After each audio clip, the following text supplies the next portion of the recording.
Hello everyone, welcome to Redmen TV. It's the match preview show. Yes, Liverpool get their FA Cup campaign underway away at Arsenal on Sunday afternoon. I'm Steve Hoy, joined by Sam Walker and Andy Bell to have a chat about it. And there's a million different ways to go on this one, guys, because there's always the how serious do they take the cup? It's the week, there's loads of games, rest. There's players in international duty, there's players injured, there's a cup semi-final in 3 days' time. We've just been speaking off air, and I reckon there is a million different ways you can go, Sam. You can go, put all our eggs in the League Cup basket, look after players for Arsenal and just see what you can get. There's a chance he goes absolutely full strength because Liverpool had a few days off, and after Fulham they're off for a couple of weeks. What's your initial thought?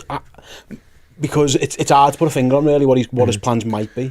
Well, initially, without looking at the calendar, I just made the massive assumption that we were playing back in January, completely forgetting the winter break and how they'd staggered it. And I thought he's just going to play Chambers, the young lads, Bradley, and it'd be Quansah, Callagher. But then I realised, actually, when I look at the calendar, we played Newcastle Monday, Arsenal Sunday, then we play a home game against Fulham on the Wednesday.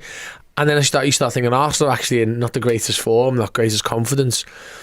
And I'm changing my own mind day to day on actually Klopp might just go for it, and the lads are in good form, and just why not? And if you win, you win. If you get knocked out, you go, okay, we had a good go, and we go. But and then I come back to Wednesday's game and start thinking, well, we need to make sure that Sobo and other players are not quite there yet, like Robertson. And you're like, So I can't quite make my own mind up yet about what I think he's going to do, and maybe by the end of this show we'll do. We'll have a chat, yeah. Because Ashley, one of our YouTube member, thanks Ashley, says, I'm interested to see how Klopp plays, and I think he'll go with rotation instead of kids everywhere. And he said, I hope to come to a watch along soon. Thanks very much, Ashley, you're more than welcome. That's the thing, Andy, isn't it? Is that it's not going to be a youth team or one with youngsters in it. Liverpool's squad options are enough where you can make 5 or 6 changes and still have senior players. And it can almost be the team that's actually been playing the League Cup. And it's still, listen, we don't know how Arsenal are going to do it. They haven't played for a while, and they don't play for a while after. So there's a very good chance Arteta goes full bang. They've lost a couple of games, he needs his confidence back. So I wonder if that plays into Jurgen's mind as well, that if you put out a severely weakened side, you could get hammered because Arsenal are good. If they're going to go full strength, Liverpool might go at like 80% or something like that. I wonder, do you think that does play in Jurgen's mind a little bit? Yeah, I've no interest in seeing Liverpool lose football games 6-0, and neither is the manager, ultimately. Yeah. So I think, even in the deadest of rubbers in the Europa League against Saint-Gilloise, he still plays a relatively strong team. It's not the team that we see against Villa in the League Cup when we play in Qatar the next day, or the team we play against Shrewsbury in the FA Cup replay when they put that in the middle of the winter break. I don't think it's going to be anything close to that. I think there will be rotation. He's not going to massively affect our chances, certainly in the Premier League. He's not going to do anything that's going to jeopardise our chances of getting points in the Premier League. Don't think he's even majorly going to do anything to jeopardise our chances on Wednesday. However, Sam made the point about the calendar there. We have got a week and a half off after this, albeit it is the built-in winter break, which Klopp was so keen to get. The players are getting 5 days off. The players getting so 5. After Wednesday, they're off for 5 days, not even training. Yeah, and if there's a replay, they can come back, and if there's not, then you can get extra time off as well. So there's plenty to go. I suppose, though, Andy, you mentioned the League Cup thing there, is that at some point you could pick your best team against Arsenal, your best to lose, you could, because they're a good team. There's a semi-final of a cup that that you're 2 games away. With all due respect, it's 2 games against Fulham and then 1 against Chelsea or Middlesbrough, and you'd fancy your chances in all of those. So it does feel like at this point this is where the League Cup priority, because usually pecking order wise League Cup's bottom, but it feels like that'll now flip above the FA Cup just because where Liverpool find themselves in the season.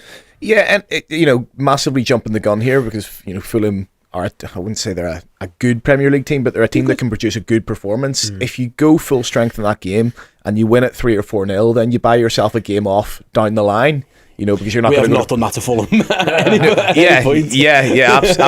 But if you do that, then you can go into that game and you can rotate in that game further down the line, which I think's a couple of weeks away. So there's so many games which are calendared in. There's a potential one during the winter break. Whether he does what he did in that Shrewsbury game, I'm not sure. I mean, it's very dangerous to play an under-18s team if they play at full strength. So whether it's something the managers agree on and they both do the same thing.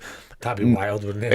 It would be an FA Cup third round replay with 2 under-18s teams. But honestly, I wouldn't rule it out, because Jurgen Klopp is mad and he is very principled about this the fixture congestion and the players playing too many games. So well, that's all down the line if we draw the game. But yeah, in terms of this one, I think it's not going to jeopardise the league, and we've got a much better chance of a League Cup than we do of an FA Cup at the moment. So I want to see us go and win. I've seen a little bit of chat about I want us to get knocked out. I'll never want the Liverpool team to get knocked out.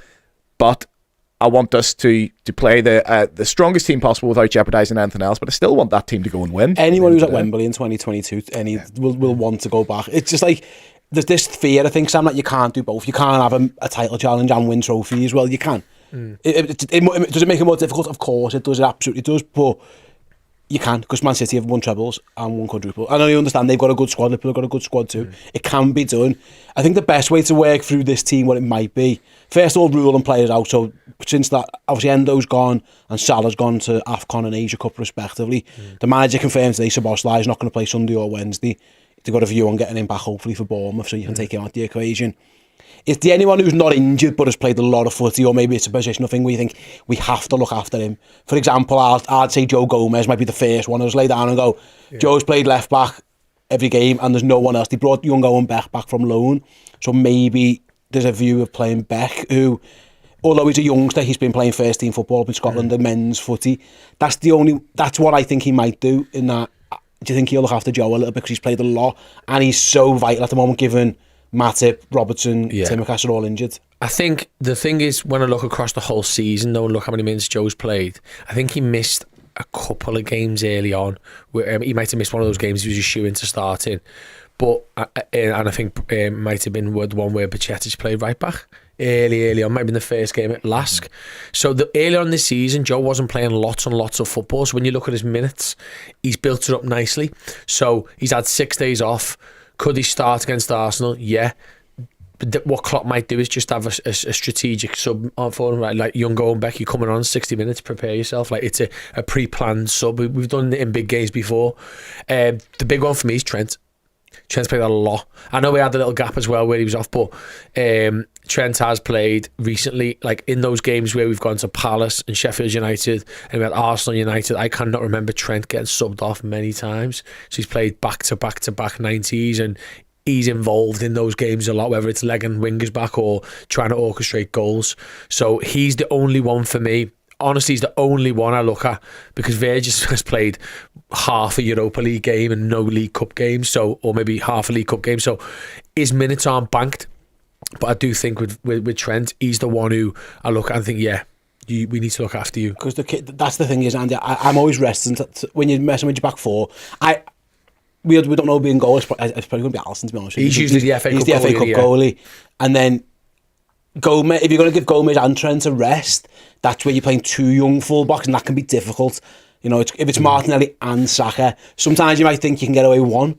And, so for example, Gomez and Beck or Gomez and Bradley, it might be difficult to do both. Unless what Sam says, you might do half-half, you might give 60-30 or something, because it's actually the two full-backs. We've got no cover, we've got no senior cover because of the injury situation we found ourselves in. They are probably the two positions where Jurgen's got a bit of thinking to do. Yeah, I would be surprised if he goes for Bradley and Beck, just because, as you say, I do think Arsenal will go for Saka and Martinelli. Could you see him doing one of them? I can definitely see him doing one of them, but what I was going to say was, you can play Trent and you can say, okay, Saka and Martinelli, we don't want them to destroy these young lads' confidence. However, in a world where Trent gets injured, it could be Bradley and Beck for a crucial Premier League game, or the Fulham game. So it's that opportunity cost. Do you let a little bit go on the Arsenal side of things for the greater good? Quite possibly. Either way, I think he'll do Verge in there for a little bit of protection for them, bit of security. With Quansah. More with Quansah, I think so. And I think more or less any centre half that's ever played next to Virgil van Dijk's looked really good for Liverpool. He made Dejan Lovren look amazing for a while, so that just tells you quite the level he's at. And I think what I can personally see him doing, I can see Trent, Virgil, Quansah and Beck. I think, Owen Beck was having a great season at Dundee. The fans loved him. The manager loved him. And I know it's a Scottish Premiership, but Dundee are one of the worst sides there. So, he's playing against the old firm, once in every 10 or 11 games. And he's playing against teams that are better than him. So he's had a lot of defensive work to do. And he'll have been under the cosh quite a lot up there. So they loved him. So I don't think we'd have broken that loan unless we intend to give him some minutes. Now, whether that's 30 minutes off the bench against Fulham to give Gomez a bit of a rest, or whether it's 30 minutes here, or whether it's a little bit of protection at the back, I'm not entirely sure, but it wouldn't shock me if he starts this one. I think he's more likely to start than Bradley. Jürgen mentioned Owen then. I'll read out what he said to me. He basically said, we've always been very positive of him, but obviously we lost 2 left backs. So it made sense to bring him back in. He says, word for word, we're always pretty positive about him. It makes sense. After losing our 2 left backs, that a boy like this is available for us, so we brought him back. The fact that Carvalho, Williams both got brought back, Sam, because they weren't playing. They weren't getting game time, and they want to figure them out another loan. He mentioned Nat Phillips, and they're going to see what happens with Nat, and maybe get him another loan after it didn't work at Celtic. With Beck, he was playing, and the fact that he's been brought back, it smells of Nat Phillips against Everton because they can loan him back to Dundee. They can't. If he plays for us, that's sound. He'd have to go back to Dundee, and they'd welcome him back with open arms. Someone like a Carvalho or a Williams or a Phillips, if they play at the weekend, they can't go anywhere. They're here for the season that the two clubs played for. I think if it does feel like, why else would you have brought Owen back unless there was some option? To just sit him on the bench, I don't see why you'd do that. You've still got Chambers and you've still got Scanlon. For me, it feels like he doesn't quite trust those two yet. They're not quite ready, and he needs an option, and therefore that's why they brought Owen back into the fold. It's the sort of chain of command, the layer cake, isn't it? Like it's Arsenal. It's not even Crystal Palace. It's not a home game against Arsenal. It's Arsenal away. It's on paper, probably the most difficult or second most difficult place to go and to come play this year against a team that are hungry. All the context comes into this. So to throw, a young player in who's 18, 19, who's only played a couple of games, maybe in the League Cup or in the Europa League, when there's not a lot of pressure on you, going up against Saka, who's one of the most dynamic forwards in the league, is too much of a jump. Whereas Beck has played first team, he's had big crowds on him, he probably feels as though he's a little bit further ahead, his confidence is probably a bit higher. But at the same time, you need cover, and he belongs to us. So even if we said to Dundee, sorry, but we'll have a conversation next week, I have no issue with them bringing him back to be cover for a couple of games. And then, do you know what? If we do use Gomez for 2 games now and Beck doesn't kick a ball, I honestly think it's still the right thing to do because you need that sort of backup. I have a slightly different take on it. I actually think Konate will play this game.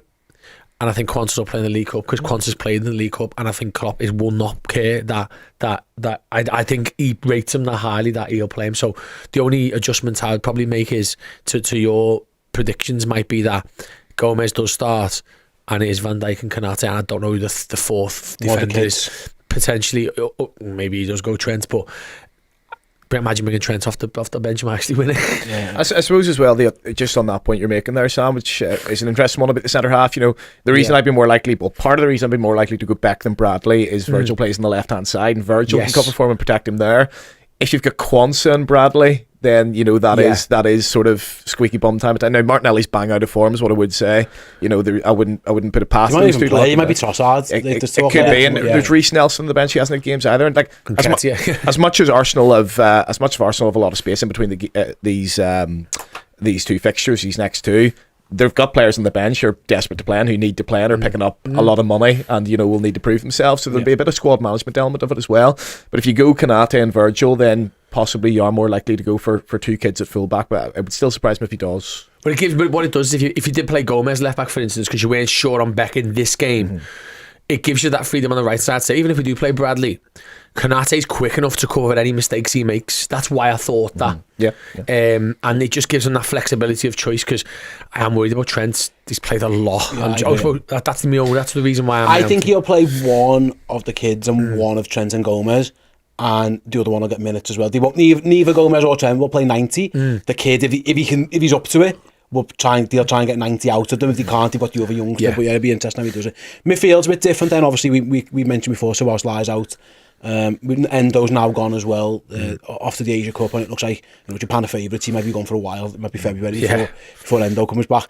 I said it's the start of Endo's Ballon d'Or campaign to win the quadruple and the Asia Cup. Listen, he'd be him and Salah fighting it out. Listen, people talked about Jorginho doing it when he won the Euros, and because they choose that purely off trophies. It's Mate, I am all on the Endo Ballon d'Or top 10 bandwagon. I want him in it so bad. Asia Cup winner captain, wins the quad with Liverpool trophies, get Endo in the Ballon d'Or top 5, but he's gone for a bit. McAllister's back and needs minutes, so McAllister, we're all he has to start. They need to get him going. I know they have to look after him a little bit, but he'll play. Szoboszlai's now out injured as well, mentioned there. Midfield, this one's interesting because they've all rotated a lot. No one's actually played too many minutes. They've all been in and out. It was actually Szoboszlai who played the most, and now Shahara, he's done his army. He's got Jones, he's got Gravenberch, he's got Elliott, although he could be a forward option. He's got Gakpo again, who can do both. What are you thinking in front of McAllister? I think it's quite easy, this one. I think this is where the rotation's just done, because they're all at similar levels now, especially Szoboszlai hasn't kicked on. And I think it'll be as simple as Elliott and McAllister Gravenberch, because none of them started the other day. And I just think, like you said, squad management, about giving those players the minutes. I think if you had to hedge your bets, you'd hedge them on Wednesday. You would. And I just think those three are fine. And I actually think Gravenberch starting's been a lot better for us recently than he has off the bench. I think he's, like, even the other day, I'm sure you talked about it on your analysis, but he struggles to get into these big games off the bench. So I think that he'll start instead of Jones, and Elliott comes in for Szoboszlai, and he'll have to keep his place, probably won't he, anyways, when we go into Wednesday. But McAllister again just needs at least 60-70 minutes, doesn't he? The only pushback maybe, Andy, is that Elliott might go on the right wing. That's what I think. That's the only other option as well. They haven't got a real right winger per se. There was talk that Szoboszlai was actually being earmarked for that when Salah went for the AFCON. Now he's obviously missing these 2 games. There's a chance where Elliott goes right, and if so, then someone else plays. Yeah. What do you see the right option being on the right, funny enough, with no Salah? Because Salah would just want to play it. So I think that is the plan, and that's going to be the plan for the league games. Without Salah, it will be Elliott on the right. Towards the end of the season, where we got the final in Paris, the nearly quadruple season, I think he plays. We have to start calling it the double season. I know, yeah. We didn't win. Hey, no one's ever got that far. Yeah, I'm claiming that. No one will ever get that far. It's the cup double season. I think we did the cup double season. Then, yeah, I think he plays Diaz on the right in a couple of games, then never touches it again. Jota did a few as well. Jota did a few on the right. I don't think he's any interest in playing one of his left-sided players on the right, a right-footed player. The only exception to that's Ben Doak, and he's injured. He's injured, is he? He's done his knee. Yeah, he's out for the season. He's done. Right, okay, I've completely missed that for whatever reason. That would be an obvious one, wouldn't it? Yeah, absolutely. So I thought he'd be into that. That's completely passing by. So, right, I think he's going to play. I think he'll play Elliott on the right now, and I think he has to say to Elliott, Elliott's bode his time very nicely this season. He's come into games, he's done well off the bench. Sometimes he's come in to start, whether it's Europa League games, hasn't quite made the impact that he has off the bench, but I think you have to say to him, now listen, fair play, you've earned this spot. You're getting Arsenal, you're getting Fulham, and you're getting these 2 league games while Salah's away. The only problem with that is, and it's what we said about do you play Trent or do you risk the 2 young fullbacks and then risk having to play the 2 young fullbacks in the league as well? I think the problem is your available midfielders at the minute, you've got McAllister, Gravenberch, Jones and Elliott. And if you're playing all 4 of those in this game with 3 of them in the midfield and Elliott on the right, then you've really nobody to fall back on after that, because Endo's gone and Szoboszlai's injured, isn't he? So, it may be one of those things of, we don't want to have to play a kid in midfield, but we definitely don't want to have to play a kid in midfield in the league going forward. So there's lots for him to consider there. We're actually, considering we bolstered the squad quite nicely, and we've far more available options this season, we've actually found ourselves quite threadbare here. A couple of injuries at the wrong time, a couple of players going away. So, yeah, I think probably Elliott on the right, but then, one injury to that midfield, and we'll find ourselves really struggling. The last time Liverpool played a cup game at Arsenal, Kate Gordon played right wing. Is that an option? He played. It's too soon. He's played Europa football a little before. Obviously, he played left on that in that game. Actually, Ben Doak was obviously on the right at the time, but he's potentially for this one. If he is going to make 2, say for example, he goes at like a couple of squad options, a couple of rotations, a couple of first team, like 2 kids.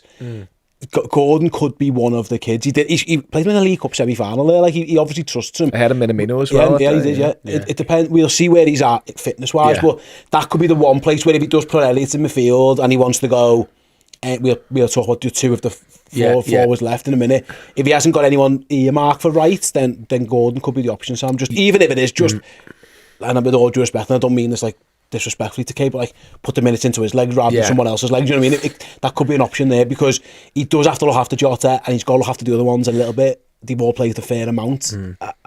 Is Gordon an option? He is, and with him playing in that position, all right, he could have an absolute really tough game, a bit of a stinker, he could, but it probably won't affect us going backwards if that's the case. So it could be a case of get as much into him as we can so that we can, like you just said, free up others. The other option, two options. One is Bobby Clark playing instead in the inside with Elliott on the right, because he's, by all accounts, he is in that sort of grey area between 23s and first team. He's way too good, almost where Jones was 2-3 years ago. Feels like that's where he is now. So maybe this is the time. Or the other one is, we contradicts my points earlier, but we play Trent in midfield. Yep. And that might be the answer. And it just gives you that extra, because you play Jones and Gravenberch with McAllister there to the right. You've literally probably got one of your forwards. You got two of your forwards. You'd have two of your forwards on the bench. That's it. And then you'd be looking at, if we go with a full strength back line, we'd have no real senior defenders or midfielders available to improve the game. So I think Klopp's a big fan of that. Of like you say, even if you get minutes into one of the younger players or a lower level fringe player, it gives you that impact off the bench. Jota starts, would we agree? He hasn't started much since his comeback. Would we think Jota from them? He's my right choice. Jaeger has played him there before. He has played him there before. Yeah, I think Jota starts this when he's had the minutes, hasn't he? Up front or on the now? left? I think he'll start. I think he'll start up front. I think go Elliott. Do you? Yeah, I do. I think he has to play Gakpo. I think. Yeah, I think he'll play Gakpo. Yeah. I think he'll go Gakpo left, Jota up front, and Elliott right. But it's very interchangeable between those. I just think two. there's like the when we played Arsenal at home, that whole game stunk of spacing behind the Nunez. And when we played in the league last year, it was Nunez's runs. It just makes absolutely no sense for me not to play him up front in this game. Yeah, I'm just thinking minutes. I agree from a football. Go that way. Yes, I agree from a footballing point of view. I'm obviously just thinking the jeopardy. We got subbed off on Monday on 60 minutes. They did 65. Yeah. So that's like 6 days off, and you've only played an hour. I suppose it depends what his front three is for Fulham. So if his front three for Fulham's, but for me, my front three for Fulham would be Elliott, Jota, and Diaz. That would be on front three for Fulham. Yeah. So then he might go Nunez then if that's he might go Nunez. He's just in my head at the minute. I'm not gonna lie. But if you listen to what Klopp said after the game, this is kind of my big gripe with him, is that like he's occupying defenders like there's no tomorrow. And I think that's really important with Saliba and Gabriel. Yeah. Gakpo just doesn't do that. No, Them two are so comfortable. Go on, mate, you go in there. Got Declan Rice and whoever. But he'd be on the left, wouldn't he? Gakpo for this one. Yeah, and I suppose and Jota would be a good option to get, but I just think the sheer pace, like he's between any centre half.